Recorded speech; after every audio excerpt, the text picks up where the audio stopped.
to another video. It's the T, that's right, on NPD and relationships. Hello, everyone.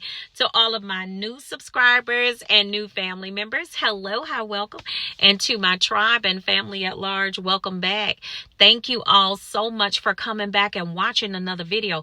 Family, you know I'm plugging our Thursday night live stream. This is where we get to the meat of the matter, the crux of the conversation. I would love for you to join us on that Thursday night live stream. This is where we go from healing to wholeness to boldness. Don't miss it, okay? If you are on our YouTube and Facebook platform, please make sure you turn your notification bells on so you're notified when we go live on the channel and also when we drop a video. Also, listen, what? Yeah, you already know. Listen, I want y'all to make sure y'all holla at your girl on that like button. Hit that like button. Because guess what? Lord help a sister out now. Can you do that? Lord help a sister out. Okay, hit that like button for me, okay? The goal of the day is 2.1K plus.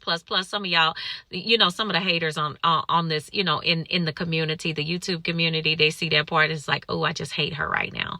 Because I just really would love to just take away all of her likes and just not, y'all, I learned last night that I got some serious haters. I really do. And I'm just like, Lord, what did I do to make people not want to hit the like button? All I try to do is try to get on here and give y'all, encouraging information, conversation, all that. But I just really realized how many people just really didn't like me. And I really don't want those people on our channel, y'all. Do y'all know that? I don't want them here. As bad as they don't want to be here, I don't want them here either. Because I don't want them to be tortured and I don't want to be tortured either. Or any of us. How about that? Just had to put that in there real quick. Just a little mini rant. Just a little mini one. All right. So y'all, listen. Yes, the goal of the day is 2.1K plus. Y'all help us help the information spread throughout the algorithm. All right. Thank you so much. And also listen, y'all. If you are in need of a life coach, if you are looking for a life coach, I am right now accepting life coaching clients. So please feel free to send me an email on the email that's pinned in the description below. Also, let me say this. Please, if you have not picked up your copy of the book, Seduced by Satan, the link is pinned in the description below. Showstopper, jaw dropper. This is a page turner. You don't want to miss your opportunity to grab this book. Grab a copy for yourself and someone else, all right? And make sure you, if you're in a book club, recommend it to your book club, all right? All right, y'all. Let's jump into the topic of this video. Let's get into it. Yeah. Let's get into it. Okay, so I want to talk about this. A lot of times when we have been discarded and we're looking, okay, where's the narcissist? You know, you basically, all right, I'm done with this clown. I'm moving on. I'm good. I'm real good. You know, when the narcissist has discarded you, even when you've discarded the narcissist, same thing. Whether the narcissist discarded you or you discarded the narcissist, your question is, where is the narcissist? They hiding? How come they ain't hoovering? That's the question. You've been discarded, but the narcissist is not hoovering. What's going on? Oh, I guess they over there with the new supply. And I've talked about this in context in some of the videos. I think I may have a older one where I was given some information about them hiding or whatever and those different things. But I just want y'all to understand this, is that narcissists are they're very temperamental. They're very temporary, okay? Because they don't stay in that same state that they are in when you actually meet the narcissist, okay? When you meet them, you're meeting a very different person from who they actually are. Let me say it like that. You're meeting a very different person. So the person that you meet is definitely not the person that is going to remain in that situation. That's definitely not the one that you're going to continue to see. And that's just the way that it is. It's just not like that. So I want y'all to understand something, that a lot of times once you're discarded and the narcissist is gone on about their way, some people are offended that they're not being hoovered. Like, how could you treat me this way? And I've been nothing but good to you, and you don't want to hoover. Now, there are some people that will outright tell you that they're offended. Now, some folks will want them to hoover and won't say anything about it. You know, they're like, I'm offended that they didn't hoover me. I'm offended, but I'm not going to say anything. I'm going to just kind of let that lie the way that it is. But, and that's understandable, because when they treat you wrong, they treat you poorly, and you've never been anything but good to them. Sometimes, yeah, it can make you feel a type of way. I ain't going to even lie. It can make you feel a type of way, and then you're going to go on somewhere and you don't even have the audacity to come back and apologize. And you just acting like I don't even exist in this world, you know, basically. And so I just want to kind of clear up some things when it comes to the narcissist, and you've been, you know, the fact that you've been discarded and the narcissist is not hoovering. The first thing I want to say, I want to dispel this myth. The narcissist, it's not always because they have a new supply that they're not hoovering. Okay? Let me put that out there. If you're wondering why they haven't hoovered you, and you know that they do have a new supply, then you know why they're not hoovering. Because they over there love bombing the new supply. You know, and you can see that. But that doesn't last forever. Okay? These birds get over there. I'm telling you. These some whole birds. They really are. They get over there with that new supply, and, you know, they get the love bombing and everything. And they do. They take leave of their mental faculties for a short split second. And I do say short split second because, you know, they act like they don't remember who you are when they are enthralled in, you know, this whole new situation they got going on. I'm not going to even call it a relationship, because it's not. Yeah, it's not. And so I want y'all to understand that that's not what this is. So if you know that they left for the new supply, you know why they're not hoovering.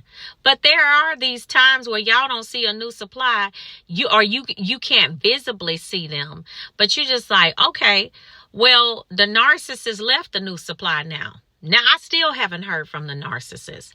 Okay, so let me go ahead and speak to you on this. I'm going to tell you what's going on.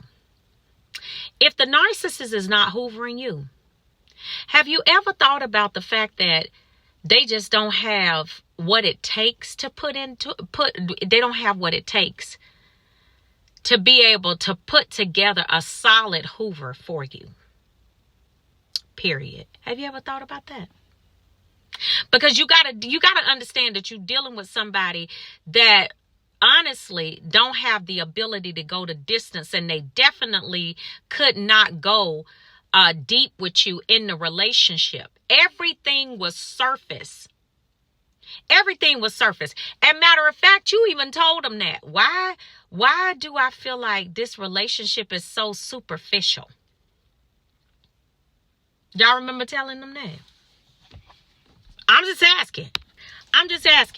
Y'all remember having that conversation with them? Why do I feel like this relationship is so superficial?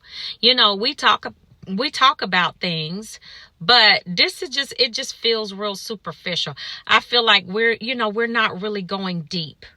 Well, first of all, yeah, and what you were feeling was correct, because a narcissist does not have the ability to go the distance, nor can they give you that depth that you want. Because guess what? In order to do that, you got to have authentic empathy, which is emotional empathy. And you have to be vulnerable, and you have to learn, you have to be intimate with someone in order to get to that place of depth. And in order to be vulnerable, in order to be intimate, you got to be vulnerable. The narcissist doesn't possess the ability to be vulnerable. They can't give you that. They can't. They just can't. So when you're asking about why a narcissist has not hoovered you, sometimes it's just because they don't know what to do. They don't, you basically told them at the end, you told them, you let them know, you're just like, listen, I don't understand why we are like this. Why is this relationship not progressing? Why isn't it moving on? And then everything that you offered in the relationship, you offered this emotional support. Not only that, but you offered the financial assistance. You allowed the narcissist to parentify you. You were the brains of the operation. Okay. This is what, these are all of the different titles and spaces that you filled in that relationship, right? And spaces that you filled. So once a person like a narcissist, who is literally nothing but a ego walking, and let me just tell y'all something. If you ever known anybody that just operates primarily on ego, once you pop that ego, they just deflate. Just like a balloon. They are constantly sitting somewhere trying to defend that false self that they operate on. Yeah, constantly. Okay? So they are always on ready, trying to figure out what is going on, who's going to try them next. Sometimes, family, the narcissist is not hoovering you because guess what? They don't know what to say. The discard has left them so without supply and ample supply, because you are not an easy person to replace. Yeah. I need you to understand that you are not an easy person to replace. So when you're dealing with this narcissist and the narcissist is trying to figure out how to hoover, it's just nothing that they can put together that's going to allow them to be successful in pulling you back. And most of the time when that happens, you are not going to hear from that narcissist because they are somewhere licking their wounds. Yeah. That's where they are. They somewhere licking their wounds. Do they have some supply hanging around? Yeah, they got some low-hanging fruit that they messing around with. But sometimes you just got to realize if they're not reaching out and hoovering you, it's just because guess what? It doesn't have to always be a new supply that they're pouring into. No. Because, narcissists are always pouring from an empty cup. That's why they always need what you got. Because they got holes in their cups and buckets. Yeah. So if they're not hoovering you, it's because guess what? The discard has left them in such a way where they don't have the tools to hoover you. They jacked up. Like you messed that whole, and some of them told you that you leaving them, you have left them in a very bad place. Some of them told you that. They did. They told you that. But I want you to know they over there, you're not getting a hoover because they messed up. That discard jacked them up, whether they did it or you did it. They messed up because whenever they leave a person like you and they no longer have that supply available, that takes the wind out of their sails. They probably somewhere eating 5 pizzas. Throwing the pizza boxes every time they go to your social media page. I told y'all, every time they go to your social media page, they throwing them pizza boxes. They eat one more slice of pizza, throwing it up under the bed. Yeah. Yeah, because they can't take how you looking and how you progressing and how you doing good and you living your best life. They can't take that. Yeah, that's hard to watch for them. But yeah, they not hoovering you because they scared. They know that when they reach out, they're going to get that narcissistic injury. They already know. They getting a narcissistic injury just watching your social media page. Dang. Woo, baby. They go over there to your page and they got to prepare themselves. They going to go get them some Tito. They going to go get them some Rose. They going to go get them some Boone's Farm, mix all of it up. Look, y'all don't do this. I'm just saying. They go, hey, they might make them a cocktail just so they can just, yeah, they going to be fade to black after that. Because y'all got them, y'all over there looking like you looking. And doing how you doing, living how you living. You think the narcissists want to reach out to that? They already are insecure. Yeah, they got a whole narcissistic injury just watching your page. That's why they ain't hoovering. Nah, man. They already feeling about as bad and as low as it can get. They're afraid of that tremendous narcissistic injury that they feel like they're going to get because they know they messed up. They know they messed up and they know that it's no way with the tools that they possess that they can come and conquer the person that you become now. Ain't going to happen. All right, family. So I hope that helps you. That's where they are. All right. So listen, y'all, be real good to yourselves. All right, fam. And I will see you all on the next video, family. And I will see you all healed and whole at the top. Shalom, family. Peace.